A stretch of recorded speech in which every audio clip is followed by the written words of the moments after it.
What's up, y'all? Welcome back to another video. Clayton here with DIY Clay 525. Today we're doing a review on the Racequip helmet, so you're going to want to stay tuned for this one. Woohoo! We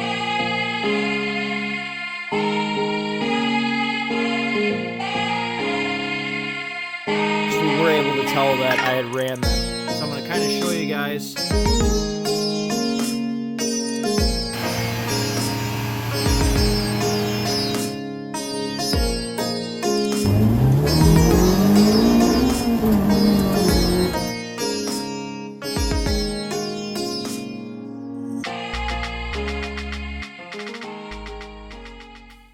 All right. So we have here a Racequip SA2020 rated helmet.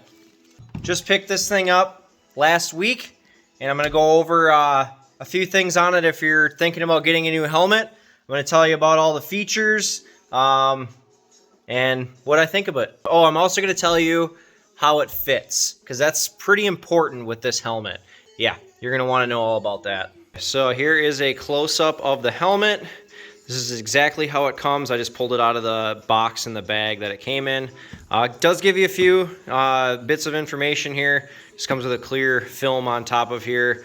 Tells you not to over tighten the hardware on here, and then also gives you their tear-off numbers if you want to use tear-offs, if you're running like using it for dirt racing or some type of open cockpit type racing, you want to run tear-offs. They give you the part number, also the dimensions of it in case you go with an aftermarket tear-off brand. Tear-off posts and adjustable. This is basically rotates kind of around.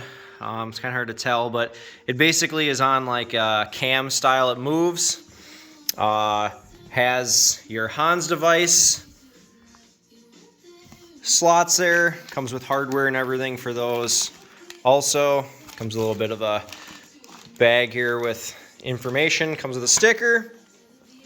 More into the juicy bits of this. So I ordered this because I needed a helmet to be able to do wheel-to-wheel racing for, road racing, that sort of thing, and needed a SA2015 or newer, and I figured why not just spend a couple extra dollars and get the newer rated helmet so it lasts longer, and that's what I did. I believe on the inside here it does give you some more information. It tells the rating in here. It's also Snell, so the SA is the Snell rating, which I believe is a Nomex liner in these, so it's fireproof. Gives you some warnings and stuff. Your sizes. On the strap itself, I think this is a Kevlar band. On the strap, I believe it's Kevlar. Don't quote me on that. On the very end here, it's got this nice grippy texture. So that way it's easier to pull it, especially with gloves on. That's kind of nice. To open it here, I'm going to show you. If you just try to pull up on it, it literally will not open. You have to kind of pull up on this. It's to give you a little slot there. And that locks on this thing. So you have to pull up and over. And then once it's up, doesn't really lock and stay up, but it is, it does come down pretty easy. I would think if you were running it in an open cockpit and you were to tip your head down, it might come down on you, so just know that it doesn't really stay up super well. Closed cockpit, that sort of thing, it'd be totally fine. Yeah, one thing that I was kind of disappointed, I'm used to wearing, I'll show you what type of helmet. We'll just see here. So this is my fiance's helmet. I'm used to wearing a helmet that's got vents in the front, motorcycle, snowmobile style helmets, that sort of thing. And this doesn't have that. So like when I had the shield closed and I'm breathing in it, it fogged up pretty quick because it didn't have those vents. I would think that's pretty standard in a lot of car helmets, but just something I wasn't super used to. Yeah. On the back side here, also gives you your rating. Pretty cool.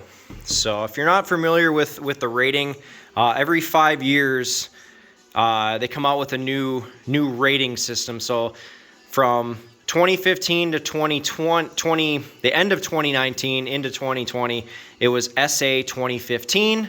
And then now from 2020 to 2025, it would be SA 2020 rating. So there's a lot of organizations that require a 2020 rated helmet now. They want you to replace your helmet every 5 years.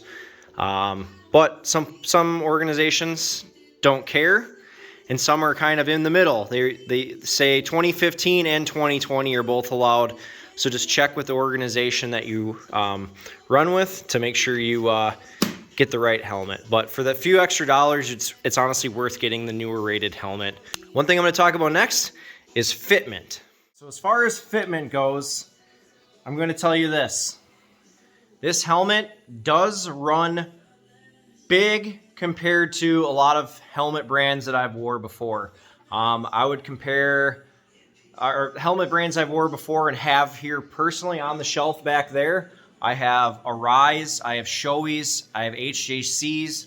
I would say it's HJC normally runs a little big, and this runs bigger than the HJC.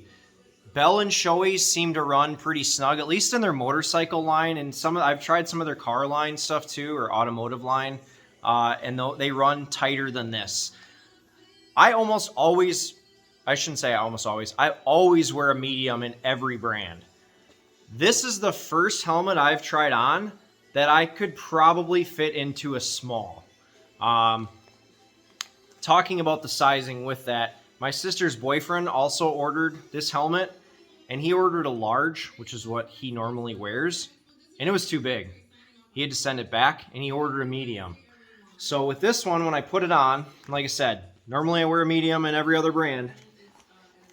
There is a little bit of play. I mean, once it's tight, you have your strap done up, it doesn't move, and it really doesn't move much, but it's definitely not what you would normally expect with a medium helmet. It feels more like I'm wearing a large on my head. Doesn't really move much here, like I said, but I think if you're somebody that lives near a city that sells helmets, I would go try one on. Or if you order one and you can send it back with no restocking fee, you could do that. I ordered this one on Amazon. It was $249. I'm going to keep it. I'm not going to order a small. The medium on this is just fine, especially if you wear a Nomex balaclava. That'll take up a little bit of the room. So just keep that in mind. So like I said, this was $249. I think maybe the matte black is $225-ish on Amazon, roughly. The gloss black, I believe, is the same price. But if they do make this in a red, which is pretty similar red to this, which is really cool. And they offer a hot pink too, which is also pretty damn cool. The problem with that, and I would have ordered a red. I have a red racing suit. It's $100 more for a color. And I think the pink was more like $100 to $150 more. Come on. Really, guys? Really, Racequip? What the hell? You order that in any other brand, they don't charge you extra for that, unless you go from like a solid color like that to like one with designs, then they usually do. But just from one solid color to another solid color, really, $100 more. So kind of ridiculous. But yeah, I think that's pretty much all the features. I haven't tried this on yet with the Hans device. I haven't ordered one yet to really try it out, but this is a pretty popular helmet, so I'm sure it would go fine with the Zamp brand or the Hans brand or any of the other brands of helmets. So it does have some venting here as well. It doesn't have any intakes for those vents though, so it's just radiant heat that's going to come out of those. So don't expect a lot of airflow through these. They do offer one that has a top vent where you can run a hose out, and they also offer a side vent as well.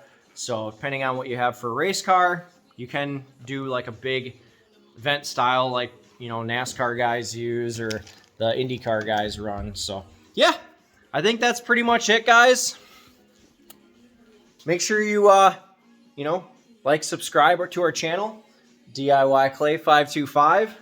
Also check out our sponsors here. We got Wanderlust, Black Hills Tours. So if you're out Sturgis Motorcycle Rally and you want some tours, ATV, motorcycle, or ATV, they're the go-to. Full Bore Enterprises, awesome engine building company in Dodgeville, Wisconsin. JM Pressure Washing out of Adams, Wisconsin. We got GMJ Automotive and American Auto Body, also out of Adams, Wisconsin. So, good guys, please check out all our sponsors, like, subscribe, and try to give you guys some more reviews. Normally we do build videos and race videos. We want to do something a little different for you here. So, yeah, we'll catch you guys on the next one. So, have a good one, y'all.